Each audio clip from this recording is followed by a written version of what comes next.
Chaque jour, environ 2000 Congolais traversent les postes frontières de Petite et Grande Barrière pour se rendre au Rwanda. Mais ce matin, ils ont été priés de rebrousser chemin. Impossible de se rendre au Rwanda voisin. La circulation est à sens unique. Pour les Congolais qui quittent Gisenyi, c'est un aller sans retour. Cet automobiliste est prévenu. Tu vas au Congo, reste et ne rentre pas au Rwanda. Mais moi je vis au Rwanda. Tu peux continuer, mais nous on va bloquer. Alors, beaucoup patientent ici, avec leurs marchandises dans les mains. Nous sommes très étonnés. Il y a de l'eau ici pour laver les mains, on prend nos températures, on contrôle tout avant de se rendre au Rwanda.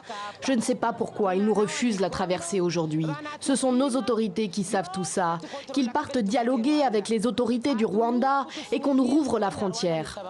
Nous sommes en train de travailler là-bas. Alors on vient de fermer le douane. Alors nous allons manger comment et nos enfants vont vivre comment. Cette décision des autorités rwandaises survient après la mort mercredi d'un deuxième malade atteint d'Ebola à Goma et la découverte d'un troisième cas avéré. L'apparition de la maladie à Goma renforce la menace d'une propagation car la ville de 2 millions d'habitants est située sur les bords du lac Kivu à la frontière avec le Rwanda et le Burundi. Des marchandises et plusieurs centaines de passagers transitent ici chaque jour. Les autorités congolaises dénoncent une décision unilatérale.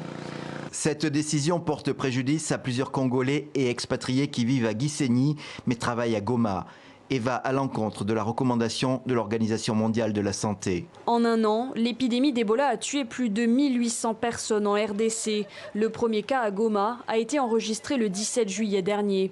L'Union africaine avait de son côté mis en garde contre des restrictions de voyage, car malgré les risques de propagation, l'organisation estime que la fermeture des postes frontières n'empêchera pas les traversées clandestines.